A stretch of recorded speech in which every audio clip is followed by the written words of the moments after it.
Hi, Romans here, and in this video I'm going to tell you about how I wrote the almost 26-minute long opus of the second album, Vortex Fragoris. Considering the length of the track and how complex and complicated it is, I'm gonna go part by part and try to give you certain insight into how I put the whole song together. I was working on this track mainly since January until April 2021, so almost like 4 months. It was actually kind of funny because I remember that I took a guitar, and I was sort of trying to put together part 1. Then I wrote down, the sections, the chords. Then I went to put together part 2. And after I finished that, I wanted to play both parts together to kind of see if it goes together, if one section naturally evolves into another one. And by that point, I couldn't remember most of the things I wrote for part 1. I was like, what did I mean by this? What does this stand for? Thank God I had the recordings. And it was after finishing part 3 where I started recording the demo. And the first demo of the track was around 17 minutes long, and it contained the first 3 parts. That's what I sent to the rest of the guys. Then I made parts 4 and 5 in Reaper, in program, so that was not really written with the guitar, and then I recorded the final part. So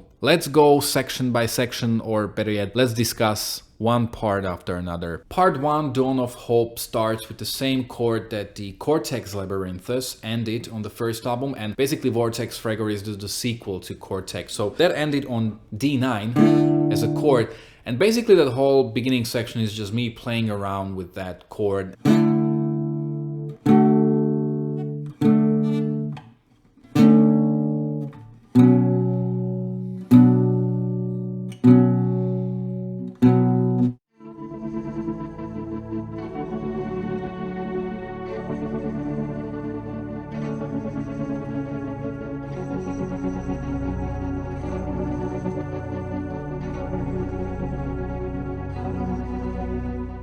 Originally, I wanted part 1 to be quite different. I was listening to Paul Jans, and I have a video on YouTube. It's the best AOR has to offer 2. I discuss his 4 albums, and his last album, Trust from 1992, ends with a track called Praying, where basically you have just like gospel choir and him singing over it. And it has such a heavenly atmosphere. How about starting part 1 like that, so that it would be just vocals and it would have this sort of a very uplifting atmosphere? And I had some attempts, but nothing was really working, and I was also listening to Jurassic Park, the soundtrack made by John Williams, but whatever I came up with just wasn't really suitable. And I actually came up with that main melody in August 2019.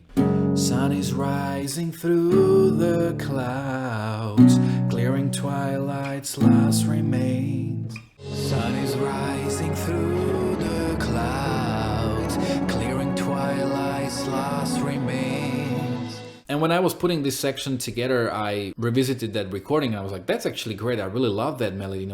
I can see beyond horizons, the land of milk and honey. It's just so uplifting, and it's really suitable. I have reached the new horizons. Now it's time for me to move. This is now where I have been. It's time for me to move. I can see beyond horizons, the land of milk and honey awaits. The scenery is so mesmerizing, and I'm so prepared. And then I also wrote that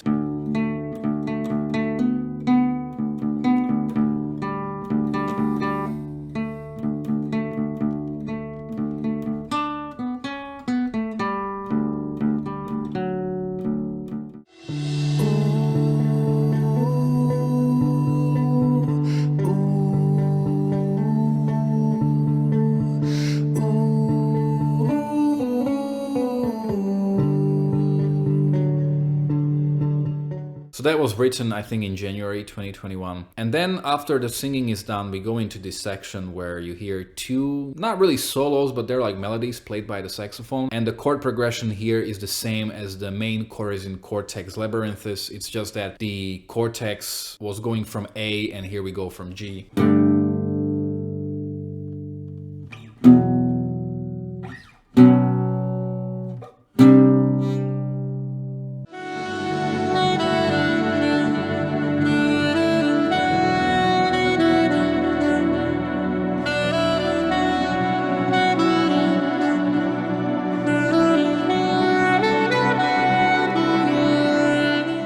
Then we go to part 2 called Fata Morgana, and this is based on an idea I had in 2018. I had this sort of a lick where it's like...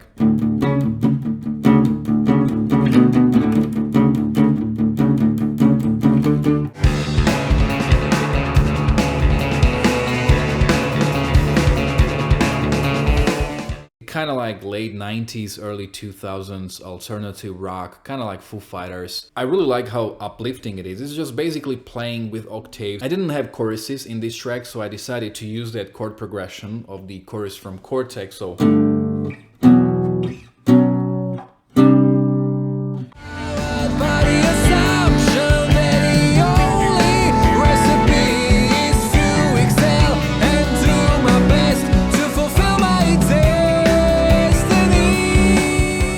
it's almost the same, just Vortex goes from A.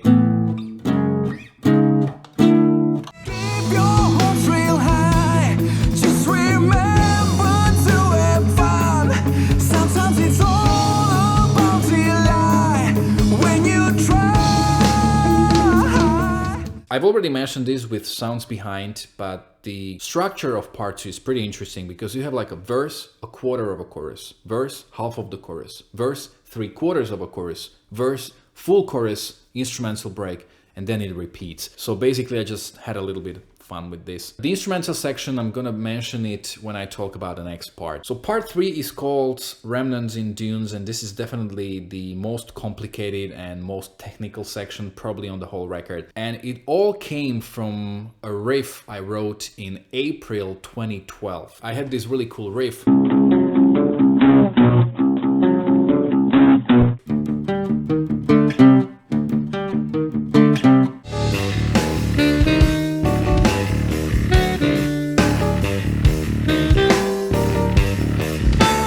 First time I kind of started playing around with this was in August 2019, and then again in April 2020. I had these 2 sessions, let's say, where I was just playing around with all of these ideas, and this is where the beginning of part 3 came from. And you have these tones.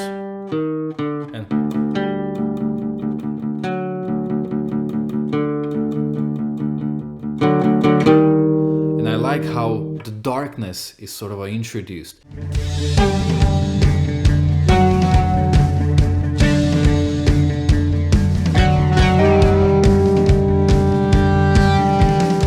And I also used this whole section for the mid-section in part 2, where I just decided to go major, because first 2 parts are in D major, and it was...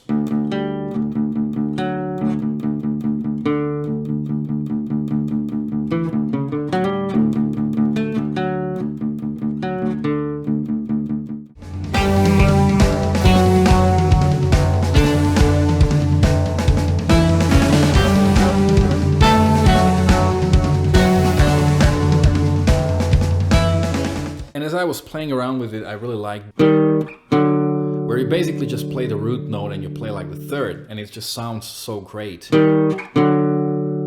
And from that, almost the entire section, entire part 3 was written. When you have that instrumental section,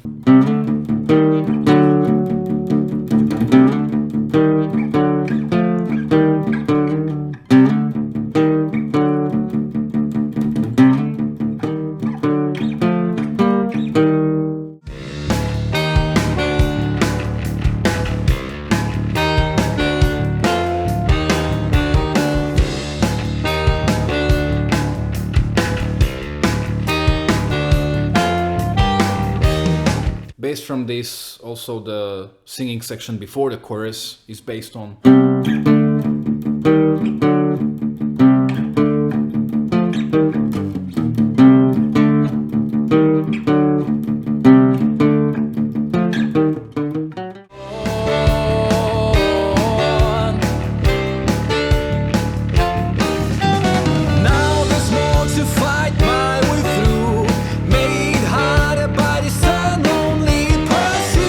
Basically, since February until like April, I was working on this section and putting all of the ideas together, and really it's all based on that initial riff. Even one of my favorite riffs where basically we go on 9.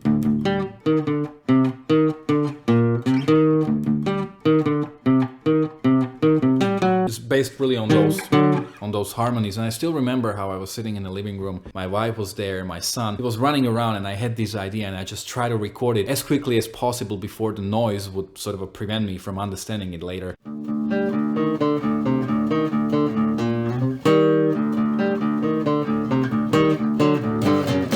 And there were a couple of approaches, because originally when I wrote it, it was more metal, kind of in a way most people would play it.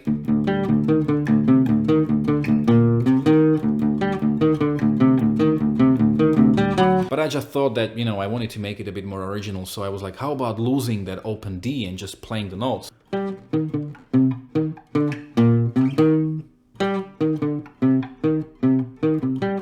But something was lost. It wasn't the right way to play it as well, so I just decided to keep that initial attack.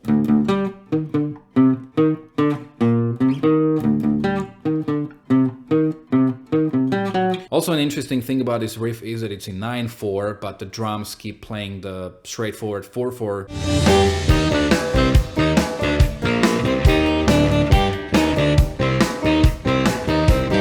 And also the next riff, that's in 5/4, but the drums still keep playing 4/4.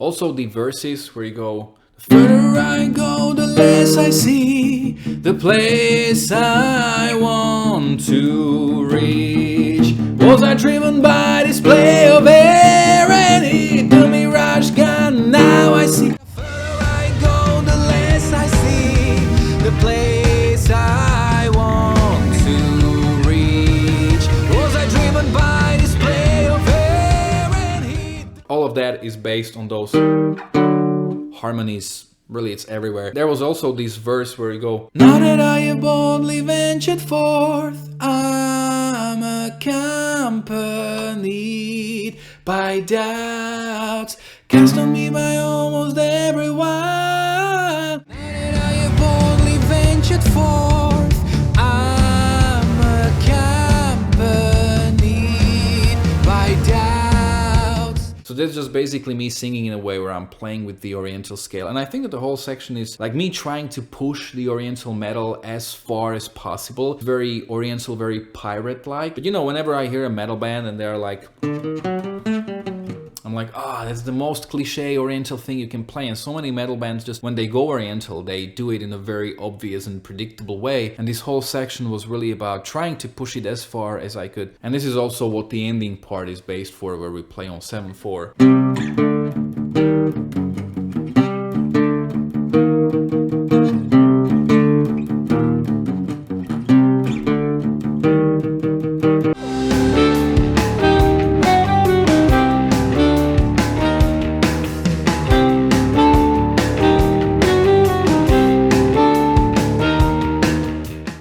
Chorus, where it goes like, even if alone, I will find a way. I will look for a stream through this monstrosity of an ocean for the remnants of that fire. So the main chorus of the song was actually also written in August 2019, and this wasn't written for this track. I think I came up with it for a different song. And as I was putting the whole section together and sort of trying to build everything around that, I also had a couple of choruses that were very much based on that, but they were not bad, they just weren't powerful enough. And I knew that this whole section needed some big moment. The chorus needed to be really big, melodic. And when I revisited this recording, I was like, that's perfect. This is the chorus for part 3. And this is kind of how it happened with Vortex as well, where that main chorus was supposed to be for a completely different random song.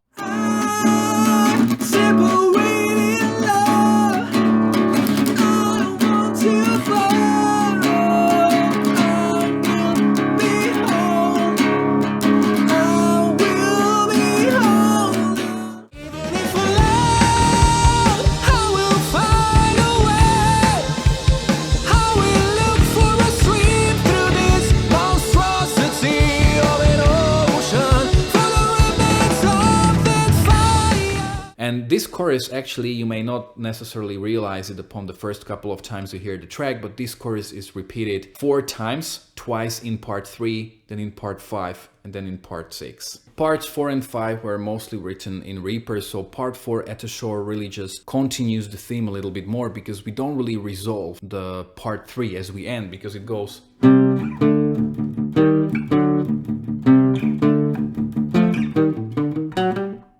That's how we dance, and then we go to.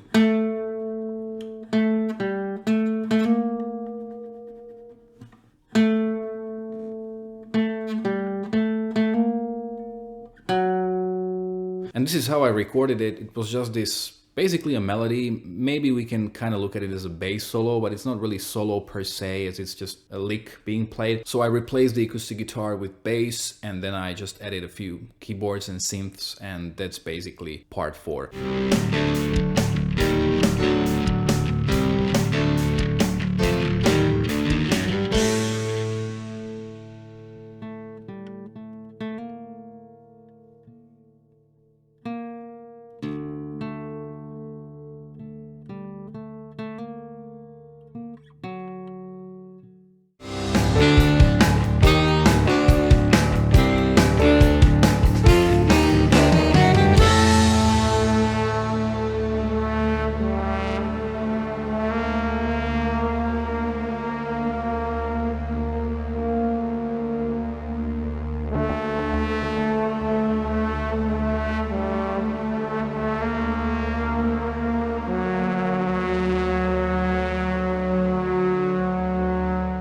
Now we go to part 5, Ocean of Noise, and this is definitely the most interesting section, and it was really interesting to put it together. I think I was working on it mostly in like the end of March or the early April 2021, and at that point I had been carrying around the idea for that whole Ocean of Noise section for about a year and a half, and there were sort of two approaches that I thought about. One of them was obviously Queen Bohemian Rhapsody, which is a bit more musical and a bit more nonsensical in terms of the lyrics, or Sabotage. They have a song called Chance, and at one point you have just one chord being played, and the singer eventually introduces 4 different melodies on top of each other, and it creates this very interesting musical feel that you can't really move it forward, but being on that one chord, it's just really cool. So that's the approach I kind of decided to go for. There are 14 different voices in this section, and I remember in my studio session I had them like Freddie Mercury, Tom Kiefer, Elvis Presley, Michael Kiske. I was like trying to almost like imitate different singers so that it wouldn't sound like one singer singing it. There were even some more things, like I had one voice where I was rapping, another voice where I was just screaming, but they just didn't really make much sense in terms of it, and they were just, you know, there's very little musicality as it is right now, so I didn't want to introduce anything that would take even from that small amount. So anyway, there were a couple of approaches, because this was a pretty difficult thing to figure out. Originally, every voice when it was introduced, it was at the same volume. I realized that when you were at around the voice 6,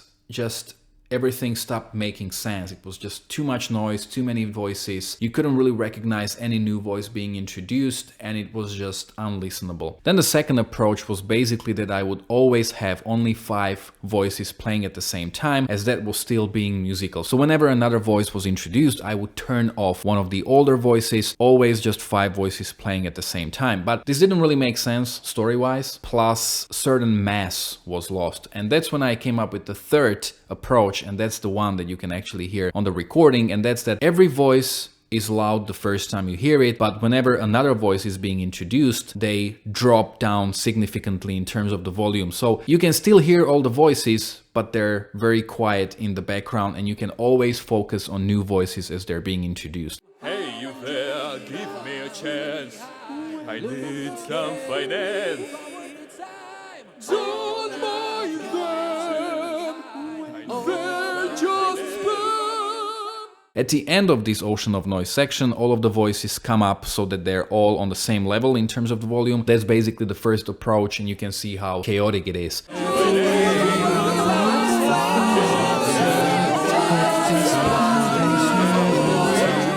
And that's basically the point of the story. There were a couple of accidents I had, like for example, one voice would end, another voice would start, and it would create like a harmony. And as cool as that is as an idea, story-wise, again, it would make no sense, because this section is not supposed to be harmonic. And I still remember when I wrote this section, I was working on this whole ocean of noise for about 2 weeks, and after that I didn't know if it was genius or terrible, and I went to visit Stevie Hart, who was the keyboard player on the first album, and I played him the whole track. At that point I had the whole song recorded as a demo, and just remember that there were drums, some programmed drums and grooves, there was bass, occasional piano and synths, and me going na na na the whole time, just na na na.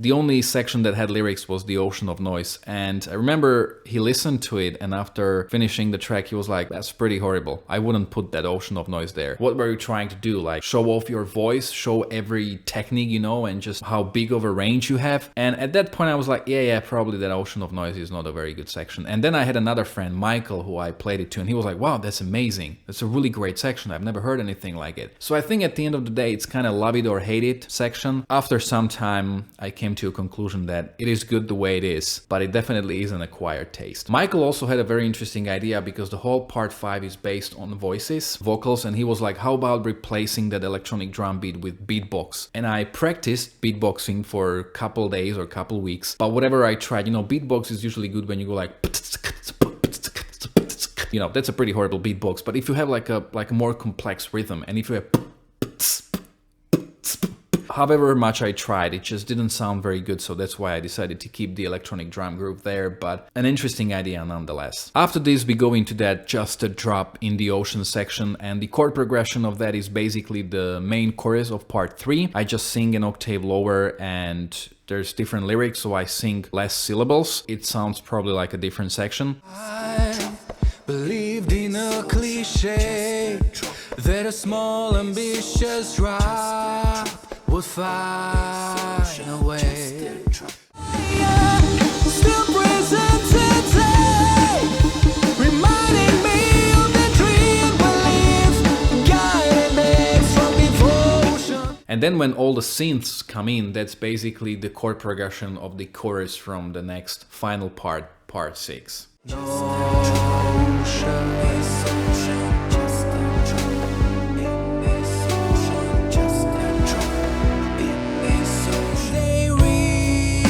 The sky, not one mention though of the rest who Then we go to part 6 called Lost in the Vortex, and almost the entire track was written in June 2016, where it was like a ballad of sorts.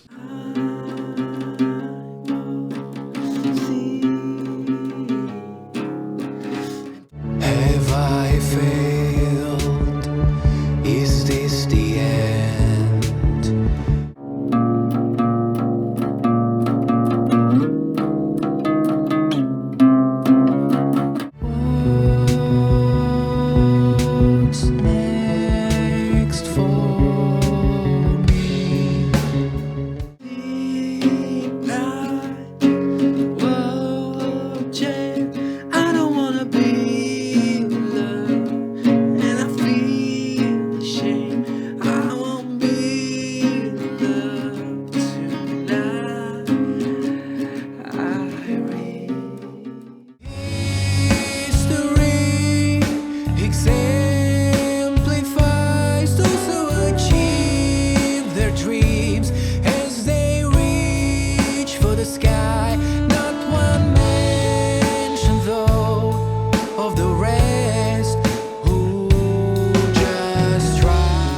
The only section I had to kind of add was the solo section.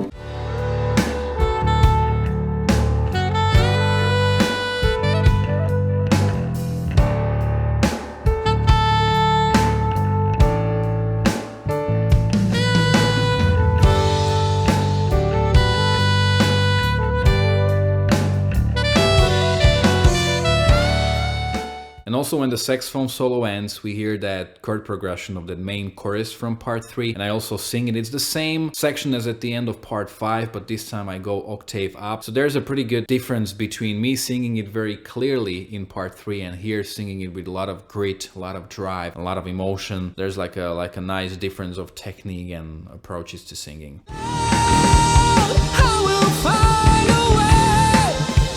I will look for a stream through this monstrosity of an ocean.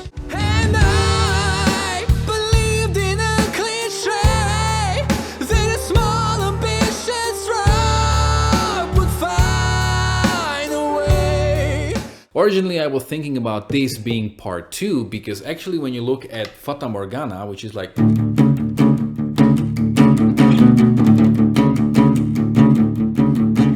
and this is very similar because it's like,